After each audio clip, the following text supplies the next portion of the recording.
మా పెద్దనానికి నీ వాళ్ళకంటే డబ్బాలు తెలిసిన వాళ్ళు ఉన్నారు. ఎవరు పెదాన్ని ఎవరు నీవే ఎక్కి చిన్నానా సారీ పెద్దనానా పెదాన్ని ఏం మాట్లాడాలి ఆయన పెడితే అయిపోతుంది. ఇక నీవే చెప్పు మా పెద్దనాయన. ఎవరు నాకు కావాలి, నాకు డబ్బులు కావాలి.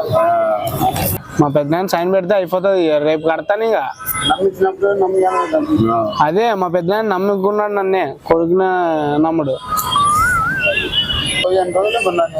లేదుగా. మా పెద్దనాయన ఇన్ని రోజులు కనపడలేదు. ఈరోజు 7 పండుగ నేను ఇట్లా వస్తే ఎవరు ఉంటాడో మీ బయలులా అని బ్యాంక్ సంతకం చేయాలని చేయాలి జామీను. రండి కూర్చోండి. సంతకం చేయాలని చేయాలి జామీను. నాయన చేసిన జామీను ఆమె చూస్తున్నాను ఎవడు ఈ లంచా కొడుకు ఎవరు? ఈ లంచా ఆమె చూస్తున్నాను ఎవడు కొడుకుని ఎవరు కూర్చోబెడితే దెంగ నాకు స్నేహితుడు అని చెప్తాను.